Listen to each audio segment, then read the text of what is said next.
Bonjour à tous et bonne fête de fin d'année. Lundi 2 janvier 2023, voici les titres. À Oyem, la ville connaît sa première naissance gémellaire. Une jeune fille de 20 ans a mis au monde ce dimanche 1er janvier au centre hospitalier, vous le verrez. Et puis au Nigeria, le carnaval Fanti fait vivre les gosses à la Saint-Sylvestre. Une cérémonie particulière au Nigeria qui rappelle le retour des anciens esclaves revenus du Brésil pour les gosses au 19e siècle. Une fois de plus, bienvenue. À Oyem, en ouverture, une jeune fille âgée de 20 ans a mis au monde des jumelles au centre hospitalier régional. Ce sont les premiers-nés de ce centre hospitalier. Reportage Maya Meza.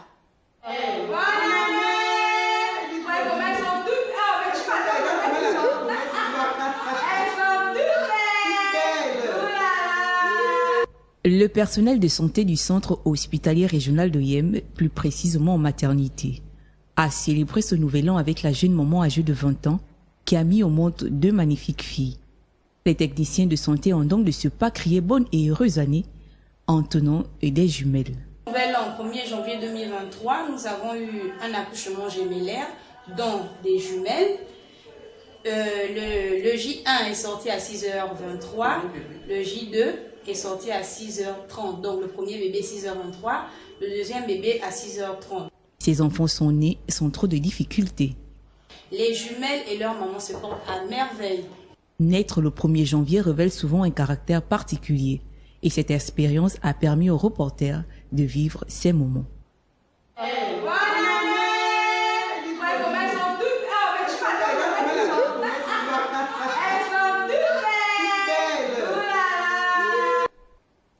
Et puis, l'interruption du trafic de la voie ferrée est une vraie difficulté pour les populations du Haut-Ogooué. Une situation difficile à gérer, surtout en ce début d'année. Notre correspondant nous fait le point. En effet, depuis l'incident survenu sur la voie ferrée le 24 décembre dernier, les conséquences de ce drame commencent déjà à se faire ressentir dans la province du Haut-Ogooué. À Franceville, chef-lieu de la dite localité, plus une seule goutte d'essence dans les 3 stations, à l'exception du gasoil. Ce qui paralyse en grande partie le transport urbain et interurbain qui voit une légère augmentation tarifaire sur certains trajets. L'épineux problème des bouteilles de gaz butane qui manquent toujours dans certains ménages. Au regard de l'ampleur et du délai d'exécution des travaux de réhabilitation de la voie ferrée, les populations du Haut-Ogooué en général et celles de Franceville en particulier vont amorcer la nouvelle année 2023 avec beaucoup d'inquiétudes et de manquements, malgré la bonne volonté affichée par le gouvernement dans la résorption partielle de certaines de ces difficultés. Et puis, la rencontre entre les membres du gouvernement et certains opérateurs économiques dans le secteur des hydrocarbures a abouti à la livraison du carburant dans la province du Haut-Ogooué. Comme vous pouvez le voir sur cette image exclusive, les automobilistes ont pris d'assaut les stations-service pour se ravitailler. À rappeler qu'avant la célébration de la Saint-Sylvestre, les pompistes avaient l'autorisation de ne servir que 10 000 francs CFA d'essence par client. C'est une bouffée d'oxygène pour les populations altogovéennes. Lors de son discours de fin d'année à la nation, le président Ali Bongo a tenu à relever les réussites réalisées au cours de l'année 2022. Il a également fait des promesses dans la société pour l'année 2023 à l'instar du paiement de certaines indemnités. Écoutons cet extrait. En matière sociale, en plus de 1000 nouveaux retraités déjà intégrés en novembre dernier dans nos fichiers, 5000 supplémentaires le seront en 2023.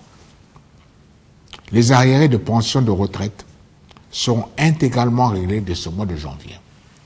De même, au cours du premier semestre 2023, ceux des prestations familiales, parmi lesquelles les indemnités journalières de maternité, qui se chiffrent à 2 milliards de francs CFA.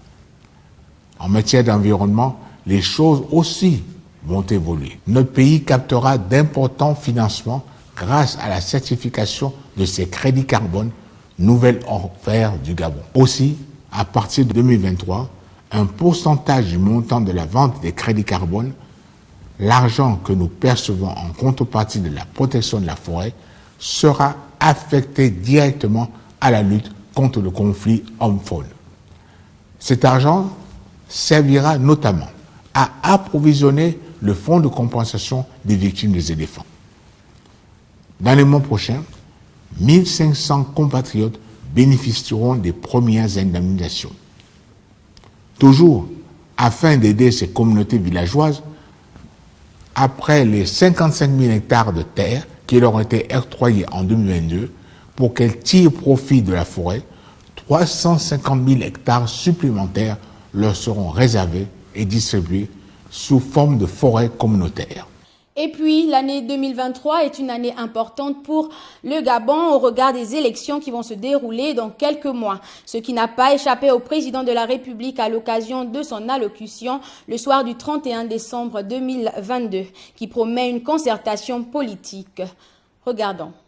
Je n'ignore naturellement rien des importantes échéances électorales qui nous attendent dans quelques mois. L'État prend toutes les dispositions afin d'assurer leur meilleure organisation. J'ai entendu l'appel de mes compatriotes, notamment des acteurs politiques de la majorité et de l'opposition, demandant l'organisation d'une rencontre pour définir les bases de la préparation des scrutins au lendemain apaisé. En tant que garant de la stabilité de notre pays, je peux vous assurer que cette rencontre aura lieu dans les meilleurs délais. Mais 2023 ne doit pas être une année tronquée, escamotée. Elle doit être, en matière d'action publique, une année pleinement utile, et elle le sera. Comme vous pouvez le constater, ce n'est pas sur le frein, mais sur l'accélérateur que j'ai demandé au gouvernement d'appuyer. Et puis au lendemain des festivités qui ont battu leur plein sur le territoire national en général et dans la capitale politique en particulier, le retour à la vie normale se fait timidement. Pour preuve, la fluidité de la circulation dans certaines rues démontre l'impact des fêtes. Chimène Lindong, reportage. La reprise des activités après les fêtes, comme c'est le cas avec la Saint-Sylvestre communément appelée Bonne Année, célébrée dans la nuit du 31 décembre au 1er janvier, est une transition bien difficile à assumer.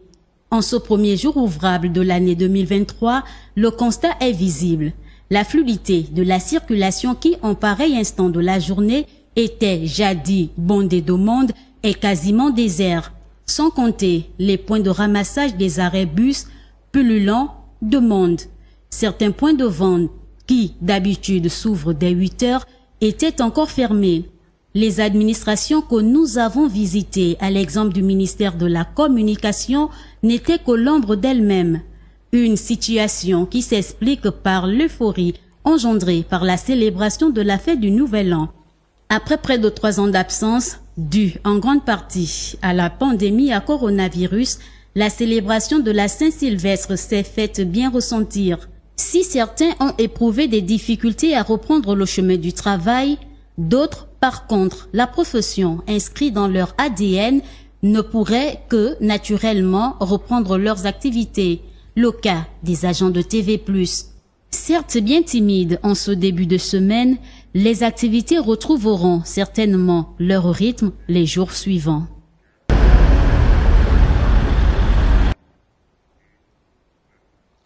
À l'international, des danseurs et musiciens ont participé à un carnaval à Lagos, au Nigeria, appelé carnaval Fonti ou Kareta. Cet événement est une tradition annuelle qui se tient généralement le premier jour de l'année. Il a été inspiré par d'anciens esclaves revenus du Brésil pour Lagos au 19e siècle.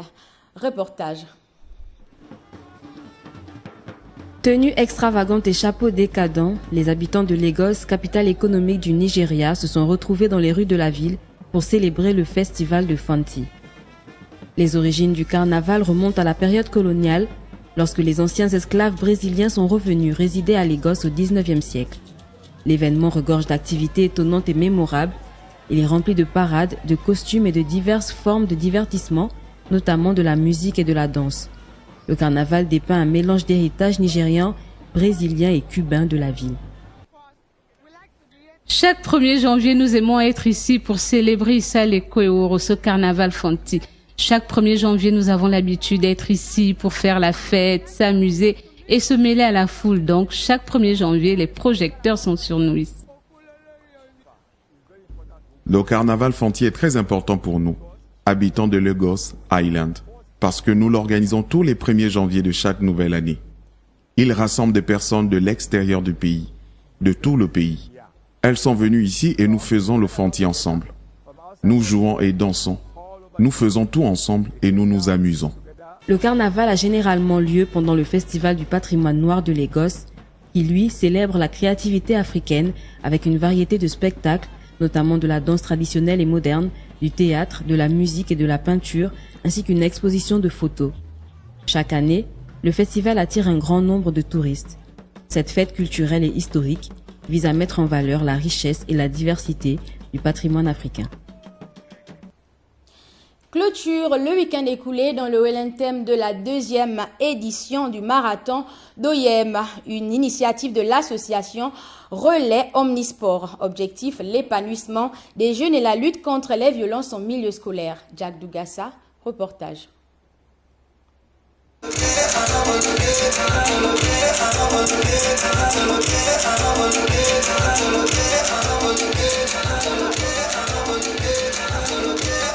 La 2e édition du marathon d'Oyem s'est achevée dans une note de satisfaction avec la remise des récompenses aux différents lauréats. iPhone propre.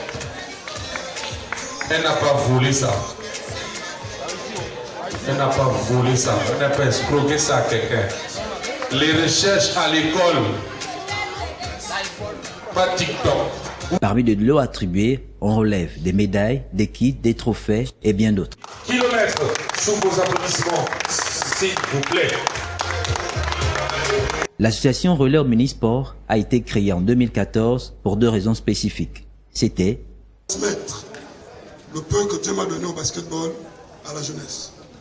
Et ensuite, en 2016-2017, nous avons connu au Gabon un phénomène qui s'est quelque peu calmé, c'est-à-dire les violences en milieu scolaire. Le président de l'association Relais Omnisport a remercié les sponsors, les autorités de la ville, les participants, sans qui ce rendez-vous sportif et culturel n'aurait pas tenu toutes ses promesses.